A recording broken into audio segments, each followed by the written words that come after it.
ты поиграй с отцом, а я пойду на охоту. Хорошо, мам.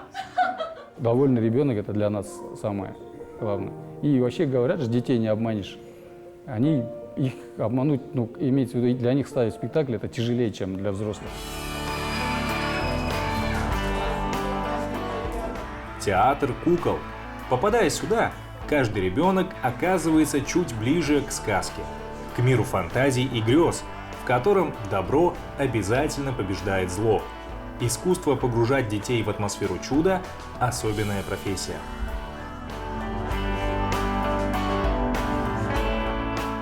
Кукольный театр, он настолько тяжелый, можно сказать, потому что здесь актер играет куклой. Понимаете, актер не сам играет, а он еще и оживляет куклу. Вот этим и мне понравилась эта профессия, и я, конечно, люблю свою работу. И едва зернышко оказалось в земле, вырос красивый волшебный цветок. Создать настолько правдоподобную иллюзию жизни на сцене, чтобы ребенок почувствовал все радости и печали куклы, проникся к ней доверием и искренне ей поверил – непростая задача. Не хочу жениться. Да ты что? Самое сложное – это найти интерес зрителя. Вот. Самое сложное – это обыграть куклу. Луч ворвется, и когда тот час пробьет, все в душе перевернется, день придет. Если, например, спектакль ставят, это уже у нас, мы без сна ходим тоже. Учим текст, потом ищем характер этой куклы, потом нам дают куклу, смотрим на куклу, что он может, что он не может. Есть люди, которые до ночи ходят около зеркала, сидят и ищут образ своей куклы. Вот если такой процесс идет, тогда приходишь, с утра рано приходишь, ищешь себе образ. Театр кукол-петрушек, теневой театр, картонный и с тростевыми марионетками, ростовыми или планшетными куклами. Техник исполнения очень много. Владеть всеми видами работы с куклой должен не только, собственно, актер, но и многие другие специалисты. Над созданием спектакля трудится множество людей. От сценариста до осветителя. От успешной работы каждого сотрудника зависит, насколько увлекательным получится выступление. Особое внимание главной героине кукле. Художник нарисовала мне вот эскиз, да, я по нему работаю, мы подобрали ткани, все, что мы будем делать, да, ну, именно для этой куклы, да. Получается потом даже мимику, вот лицо, то есть брови, глаза, все это приклеиваешь, ну, иголочками прикалываешь, идешь к режиссеру, она тебе говорит, вот эту бровку вот сюда, вот эту вот так, то есть есть образ такой вот сделать, а этому джентльмену ему образ другой надо сделать, то есть он горожанин, она с деревни, то есть провинциалка, да, получается, то есть вот этот образ ты улавливаешь, ну, с помощью, конечно, режиссеров, художников. В этот раз на сцене блистали герои сказки «Дюймовочка». Каждый персонаж со своим характером, стилем и колоритом.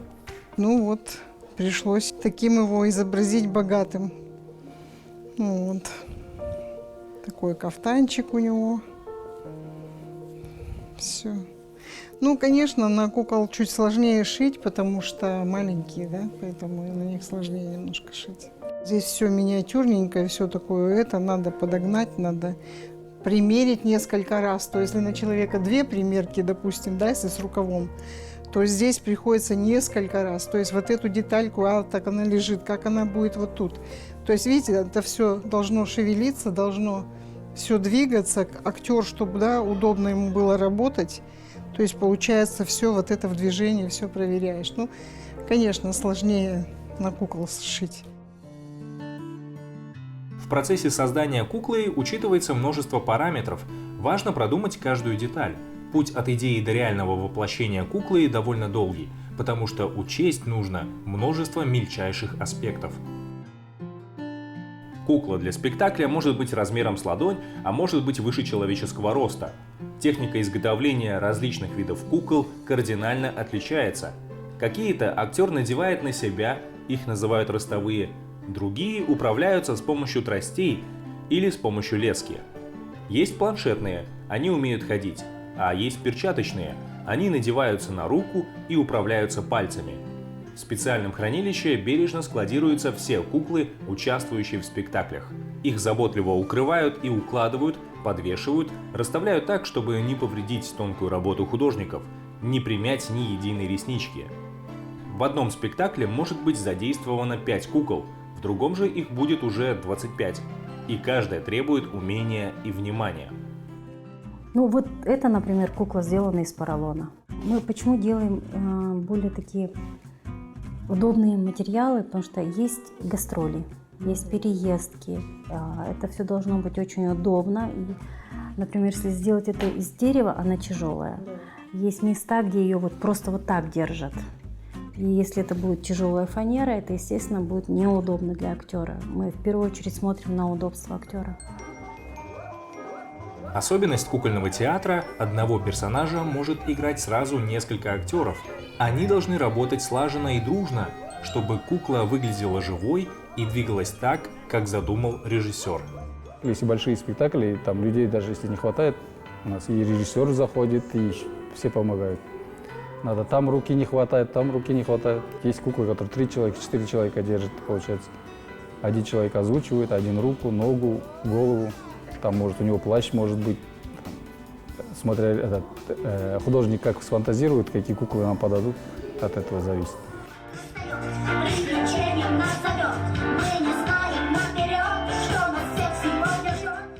Требует внимательного и вдумчивого отношения и выбор художественного материала для постановок. Пьесы, сказки, истории должны быть понятные и интересные современным детям.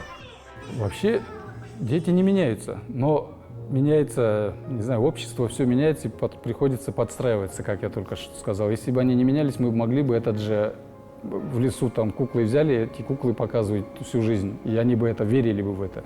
Но просто так показывать медведя зайцем, волка, что он сильнее, что он слабее, это уже неинтересно. И приходится, вот сейчас у нас спектакль идет через 3D принтер, и все через 3D, через, ну, не знаю, куклы стараются тоже делать под их формат, например, там их герои. Обязательно, чтобы сюда выходили фиксики или еще кто-то, которые не знают. Сейчас, например, нету персонажей Баба-Яги почти, они уже не выходят, потому что они не верят в нее. Они верят больше там в суперменов, чем в Бабу-Ягу. Вот приходится, как они меняются, так и мы меняемся. Ну, сказки-то все равно остаются, верят в сказки, значит, дети есть дети. Поиск актуальных тем не ограничивается развлекательным форматом. Все-таки театр как большое увеличительное стекло для общества и происходящих в нем процессов. Этот закон работает и в театре кукол.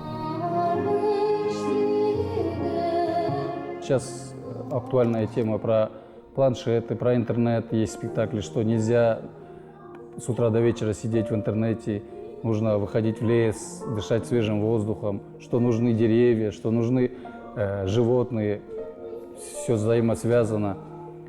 Есть спектакли про витамины. Если ты витамины не пьешь, газировки пьешь, что память у тебя плохая в школе, все забываешь, болит желудок, такие вещи. Есть философские спектакли, про Абая вот ставили, Хобланда, про наших богатырей известных. Спектакль учит отличать добро и зло незаметно. Увлекаясь действием на сцене, юный зритель, сам того не осознавая, шлифует тонкие грани своей души. Стараемся эти спектакли ставить побольше, чтобы дети, когда приходят, они сами сидят с утра до вечера, но когда видят, что кукла или этот персонаж говорит, это же хорошо сидеть в интернете, они кричат, нет, планшет хорошо же, нет. Но хотя они сами в этом же сидят и видят себя со стороны. Я думаю, если со стороны они себя видят, значит, они возьмут хороший урок. Репертуар театра кукол города Астаны включает в себя разные по тематике, по стилю, по характеру исполнения спектакли. Они бывают посвящены каким-то событиям, памятным датам. Зритель, а точнее его родитель, может выбрать ту постановку, которая будет максимально интересна ребенку. К нам приходят с 3 лет. Для очень маленьких у нас тоже есть спектакли, которые им интересны. Приходят с 3 до 15 лет, подростки приходят даже. Перед началом каждого представления со зрителями работают аниматоры. Но не в том контексте, в котором принято воспринимать аниматоров на курорте, в отеле. Скорее, здесь аниматор от корня слова «аниму» – «душа». Актеры с талантом вкладывать эту самую душу в неживое, оживлять образы из детских фантазий.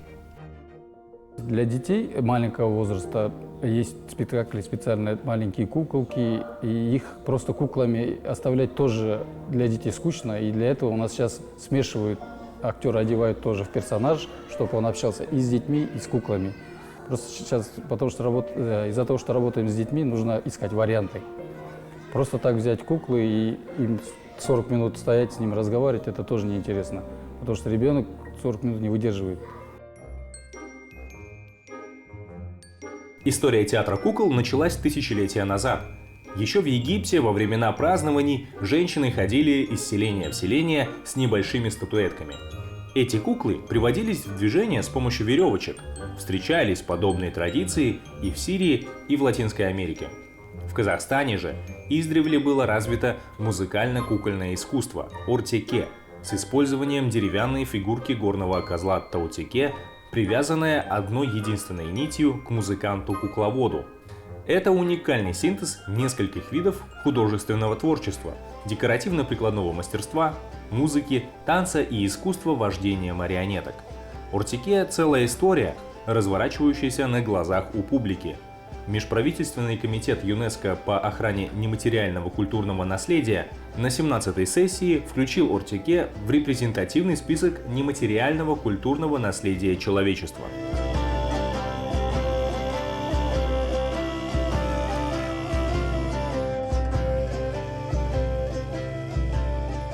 В Казахстане действует около 10 театров кукол. Сейчас такое культурное заведение для детей – обязательный атрибут жизни каждого крупного города. Театр родился и родила, наверное, наша Хуралай Каликетовна. Это наш режиссер, наша мама. Она мама всех театров даже Казахстана, можно сказать. Режиссер, единственный режиссер-женщина, которая начинала с куклами работать, студентка Образцова. Вот она, раньше мы с ней работали еще до 2000-х годов в Алматинском кукольном театре я с ней работал. Потом она уехала сюда и решила открыть в Астане театр. Но как она рассказывает, она бегала по всем кабинетам, как всегда. Вначале как частный театр открывали, сами работали, потом подумали, почему бы в столице не было бы государственного своего театра. В Казахстане работает около 10 театров кукол. В столичном спектакли можно посмотреть на казахском, русском и английском языках. Основательница Астанинского кукольного театра искренне верит в то, что самое главное, чтобы общение с маленькими зрителями шло на языке добра. Вообще театр кукол, по-моему, он какой-то многоязычный. Здесь и языков особо не надо. Они и так все понимают, дети. Лишь бы вот душу свою вложил, а душу как откроешь, любой увидит и поймет. Я думаю, поэтому язык – это уже второе. Самое главное, когда ставишь спектакль, надо, чтобы куклу полюбили, поняли. А отрицательного все равно к нему отнеслись с хорошей стороны, с добротой. Тогда будет все нормально.